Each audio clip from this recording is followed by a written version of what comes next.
എൻ്റെ പേര് ലിസ സിബിച്ചൻ. ഞാൻ എറണാകുളം ജില്ലയിലെ പുല്ലുവഴി സെൻറ്റ് തോമസ് ചർച്ച് ഇടവാംഗമാണ്. എൻ്റെ കൂടെ നിൽക്കുന്നത് എൻ്റെ ഹസ്ബൻഡാണ്.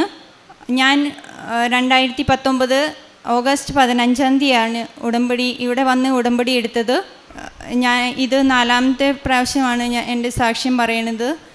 എൻ്റെ ഹസ്ബൻഡിനെ കിട്ടിയ അനുഗ്രഹത്തിനാണ് ഞാനിപ്പോൾ പറയണത്. എൻ്റെ ഹസ്ബൻഡ് ഞങ്ങളുടെ വീടിൻ്റെ അവിടെ തന്നെ കോട്ടപ്പടിയുടെ സ്കൂളിലെ ഹെഡ് മാസ്റ്ററായിട്ട് ജോലി ചെയ്യായിരുന്നു. പിന്നെ വേറെ ജോലി അന്വേഷിക്കുന്നുണ്ടായിരുന്നു, ഉയർന്ന ശമ്പളത്തിൻ്റെ. അങ്ങനെ ബാംഗ്ലൂരിലെ ഒരു സ്കൂളിൽ ജോലി ലഭിച്ചു. ജോലിക്ക് ഇൻ്റർവ്യൂവിനെ വിളിച്ചു, അവിടെ അത് കിട്ടി. പിന്നെ അവിടുന്ന് ഫോൺ കോൾ വന്ന് പറഞ്ഞു ആ സ്കൂളിൽ വേക്കൻസി ഇല്ല, അവരുടെ തന്നെ വേറെ സ്കൂളിൽ ജോലി തരാമെന്ന് പറഞ്ഞു.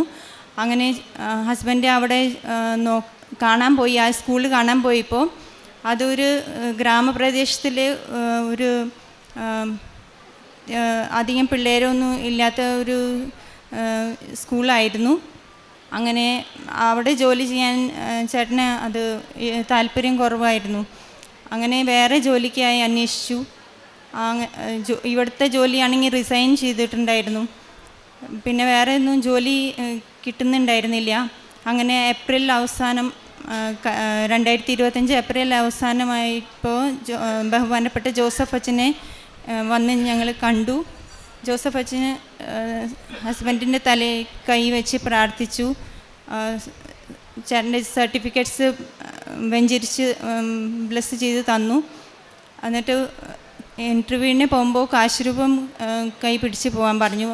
അങ്ങനെ ഇവിടെ കായംകുളത്ത് ഒരു സ്കൂളിൽ നിന്ന് കോൾ വന്നു. അവിടേക്ക് ഇൻ്റർവ്യൂവിന് വിളിച്ചു. ഹസ്ബൻഡ് ബഹുമാനപ്പെട്ട ജോസഫ് അച്ഛൻ തന്ന വെഞ്ചരിച്ച കാശുരൂപം കൊണ്ടുപോയി ഇൻ്റർവ്യൂ അറ്റൻഡ് ചെയ്തു. അങ്ങനെ ആ സ്കൂളിൽ ചേട്ടന് ജോലി ലഭിച്ചു. ഇത്രയധികം അനുഗ്രഹം തന്ന ദേവകുമാരനും മാതാവിനും 1000 സ്വസ്ത്രം പറയുന്നു, നന്ദി പറയുന്നു. ഞാൻ പ്രേക്ഷിത പ്രവർത്തനമായിട്ട് ഇവിടുന്ന് പത്രം കൊണ്ട് പോയി ഞാൻ ബസ് സ്റ്റാൻഡിലും അങ്ങനെ കൊടുക്കാറുണ്ട്. കാരുണ്യ പ്രവൃത്തിയായി കൂവപ്പടിയിലെ ഒരു ആരുമില്ലാത്ത അന്തേവാസികളുള്ള ആശ്രമത്തിൽ അവിടെ അവർക്ക് ആവശ്യമുള്ള സാധനങ്ങൾ എനിക്ക് പറ്റുന്ന അത്ര ചെയ്തു കൊടുക്കാറുണ്ട്. ആത്മീയ ജീവിതത്തിൽ ഞാൻ അരമണിക്കൂർ ബൈബിൾ വായിക്കാറുണ്ട്. ഫാമിലിയിലും അതേ പ്രാർത്ഥനാ ജീവിതം ഞങ്ങൾക്ക് ഇടയ്ക്കൊന്നും കുടുംബ പ്രാർത്ഥനയൊന്നും ഉണ്ടായിരുന്നില്ല. അത് ഞങ്ങളിപ്പോൾ റെഗുലറായിട്ട് ചെയ്യുന്നുണ്ട്. അന്ന് മുതൽ ഇതുവരെ ഞാൻ ഉടമ്പടി ജീവിതം ജീവിക്കുന്നുണ്ട്. ഉടമ്പടിയുടെ എല്ലാ നിയമങ്ങൾ പാലിച്ച് ഞാൻ പോകുന്നു. എല്ലാ ദിവസവും കുർബാനയ്ക്ക് പോകാൻ പറ്റുന്നില്ലെങ്കിലും എനിക്ക് ഡ്യൂട്ടി ടൈം മോർണിംഗ് ഡ്യൂട്ടി ആയ കാരണം മോർണിംഗിൽ അവിടെ എല്ലാ ദിവസവും മോർണിംഗിലാണ് കുർബാന ഉള്ളത്. അപ്പോൾ ഈവനിങ്ങിൽ ഏത് ദിവസമൊക്കെ ഉണ്ട് ആ ദിവസങ്ങളിലൊക്കെ ഞാൻ ജോലി കഴിഞ്ഞ് കുർബാന അറ്റൻഡ് ചെയ്യാറുണ്ട്. ഈശോ നൽകിയ അനുഗ്രഹങ്ങൾക്കും ഞാൻ നന്ദി പറയുന്നു. ജെറമിയ പ്രവാചകൻ്റെ പുസ്തകം 31-ാം അധ്യായം 3-ാം തിരുവചനം. വിദൂരത്തിൽ നിന്ന് കർത്താവ് അവന് പ്രത്യക്ഷനായി അരുളി ചെയ്തു, എനിക്ക് നിന്നോടുള്ള സ്നേഹം അനന്തമാണ്, നിന്നോടുള്ള വിശ്വസ്തത അചഞ്ചലവും. ദൈവത്തിൻ്റെ വിശ്വസ്തത വളരെ അചഞ്ചലമാണ്, അനന്തമാണ് എന്ന് കാണിക്കുന്ന ഒരു പ്രാർത്ഥനാ രീതിയാണ് ഉടമ്പടി എന്ന പ്രാർത്ഥനാ പദ്ധതി എന്ന് നമുക്ക് മനസ്സിലാക്കാൻ സാധിക്കും. ഇവിടെ ലിസ സിബിച്ചൻ തൻ്റെ ജീവിത പങ്കാളിക്ക് വേണ്ടി ഏറ്റുപറഞ്ഞ ഒരു പ്രത്യക്ഷീകരണ സാക്ഷ്യമാണ് ഇവിടെ പങ്കുവച്ചത്.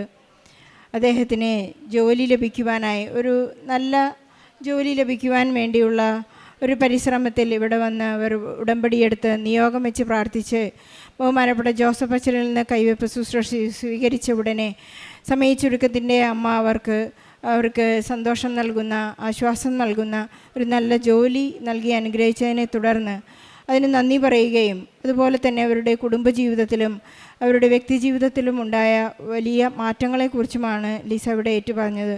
നമുക്ക് ഉടമ്പടി എടുക്കുമ്പോൾ ഈശോയെ എത്രമാത്രം സ്നേഹിക്കുവാൻ സാധിക്കുന്നു എന്നതിനെക്കുറിച്ച് ലിസ ഏറ്റുപറയുകയാണ്. നമുക്കറിയാവുന്നതുപോലെ ഒരു അധ്യാപന വൃത്തി എന്ന് പറയുന്നത് എപ്പോഴും ഈശോ പഠിപ്പിച്ചതുപോലെ നിക്കോദേമോസിൻ്റെ ഇന്നത്തെ വായനയിൽ തന്നെ നമുക്കറിയാമല്ലോ. നിക്കോദേമോസ് പറയുന്നു, നീ ഒരു നല്ല ഗുരുവാണ്, നീ നല്ല കാര്യങ്ങൾ മാത്രമാണ് സംസാരിക്കുന്നത്, ദൈവമില്ലാത്തൊരു വ്യക്തിക്ക് അങ്ങനെ സംസാരിക്കാൻ സാധിക്കുകയില്ല. അങ്ങനെ ഇതൊരു പ്രവാചക ദൗത്യം കൂടിയാണെന്ന് ഇന്ന് ലിസയുടെ ജീവിത പങ്കാളി മനസ്സിലാക്കാൻ കൂടി ലഭിച്ച ഒരു സാഹചര്യമാണ് ഉടമ്പടി ജീവിതമെന്ന് അദ്ദേഹത്തിന് മനസ്സിലാക്കാൻ സാധിക്കുകയാണ്.